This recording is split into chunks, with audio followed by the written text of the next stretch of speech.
Hari ini kita akan belajar salah satu materi penting yang ada di UTBK, yakni pola kalimat. Jadi, materi pola kalimat ini akan ada di subtest PPU dan PBM. Materi dasar ini penting untuk kamu kuasai supaya kamu tuh bisa ngerjain pertanyaan tentang kalimat efektif. Sebenarnya mungkin kamu udah familiar ya tentang pola kalimat ini. Ada apa aja? Ada subjek, predikat, objek, pelengkap, dan keterangan. Pola kalimat ini itu juga sering disebut sebagai struktur kalimat atau unsur kalimat dan fungsi kalimat. Meskipun penyebutannya itu beda-beda, intinya tetap sama ya.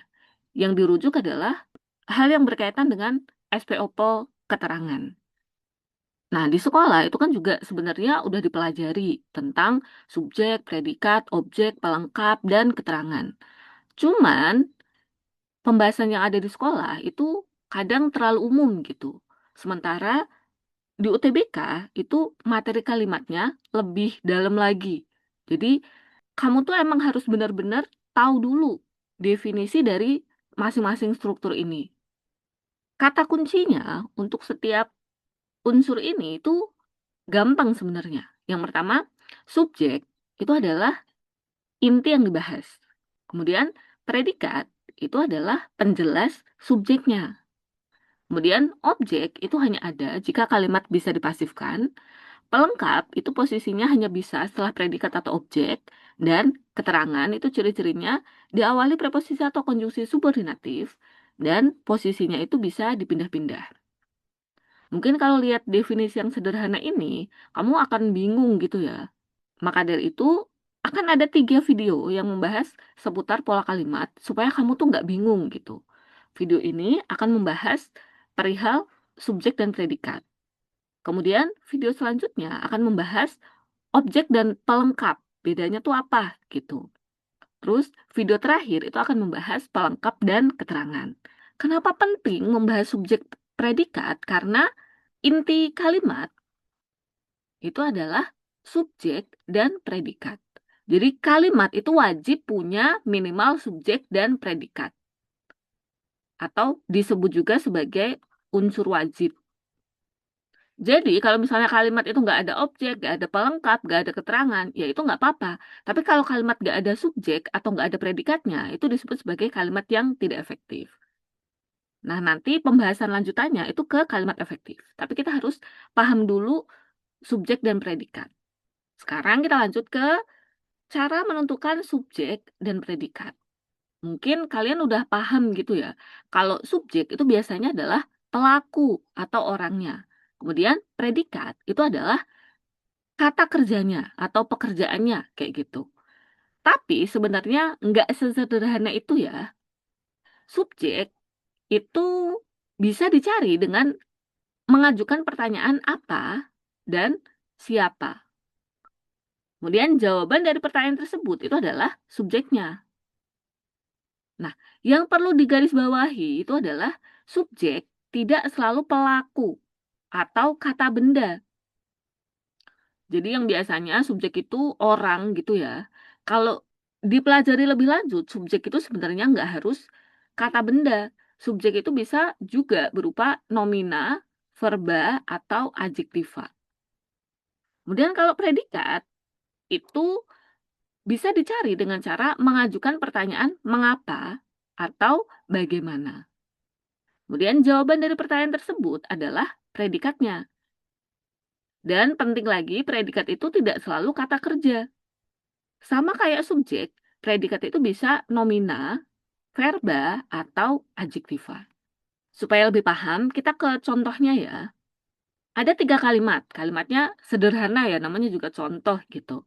Kalimat yang lazim atau umum itu adalah kalimat satu. Ibu sedang bekerja. Ini gampang banget ya. Subjeknya adalah ibu, ini sekaligus menjadi pelaku, kemudian sedang bekerja, ini sebagai predikat. Kebetulan di sini jenis katanya ibu itu adalah nomina atau kata benda, kemudian bekerja ini adalah verba. Jadi ini kalimat yang lazim ya, subjeknya pelaku, predikatnya pekerjaan. Kalau kalimat kedua, berenang itu susah. Di sini kan nggak ada nih pelakunya. Tapi kalimat dua ini sudah bisa disebut sebagai kalimat karena ada subjek dan predikatnya. Kalau kita lihat subjeknya apa? Tadi subjek itu adalah inti yang dibahas.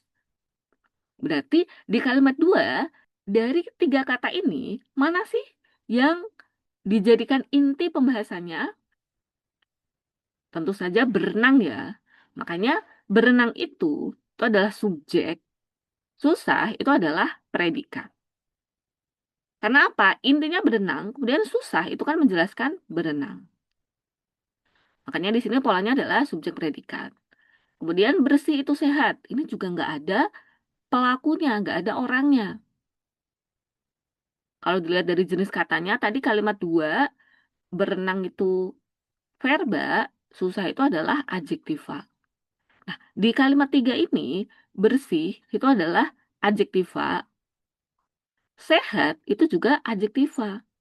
Nggak ada nih nomina sama verbanya. Berarti gimana? Ya kita lihat aja di kalimat tiga, yang dibahas itu apa? Yang dibahas adalah bersih. Makanya bersih itu jadinya adalah subjek, sehat karena sehat itu menjelaskan bersih, berarti sehat ini bisa menjadi predikat.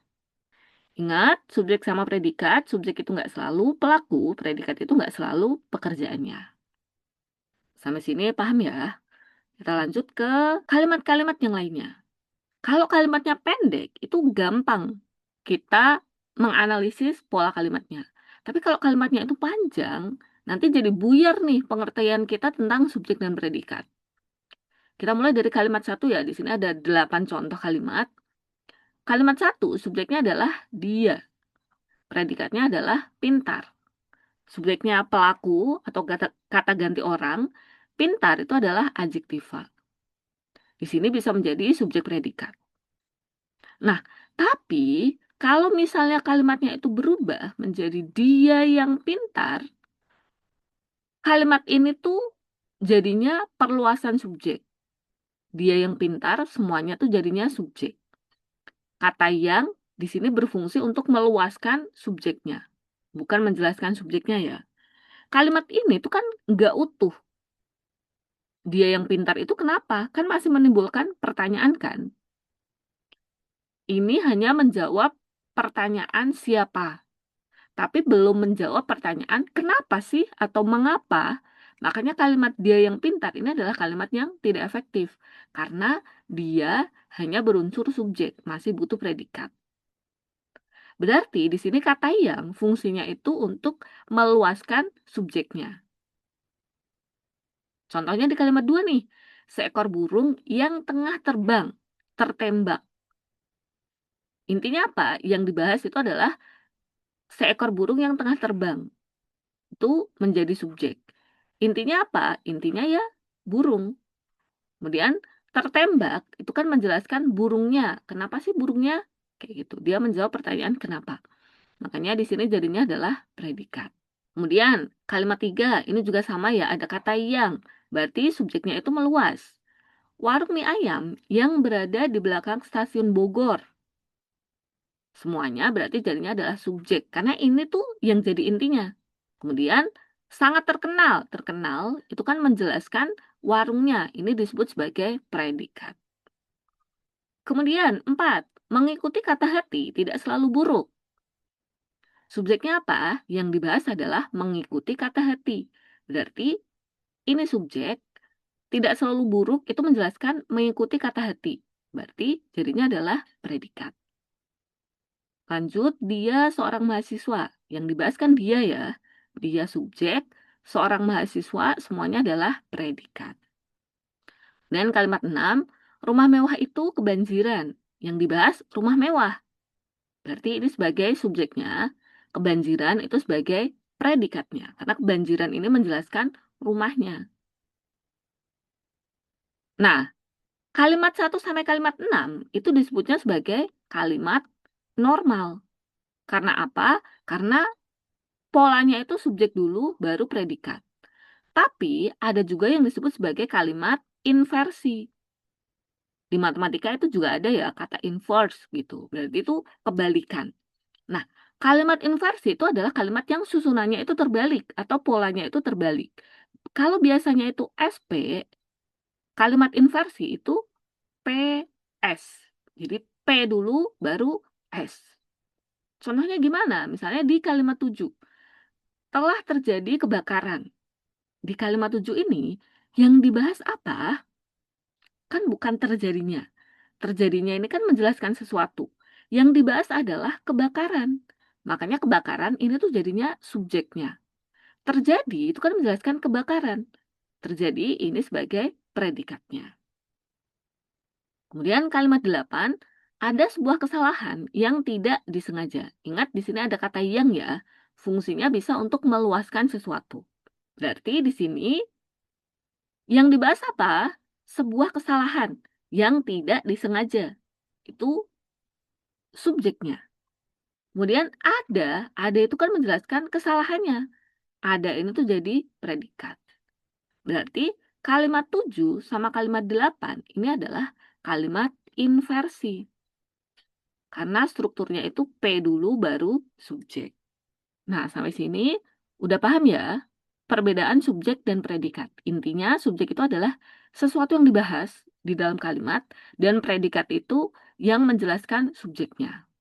Sebelum kita masuk ke objek dan pelengkap, coba kamu kerjakan 5 soal ini ya. Tentukan pola kalimatnya. Kemudian kita akan mencocokkan hasil pengerjaan kalian di video berikutnya. Itu aja video pembahasan tentang subjek dan predikat hari ini. Semoga kamu makin paham dan sampai bertemu di video selanjutnya ya. Bye!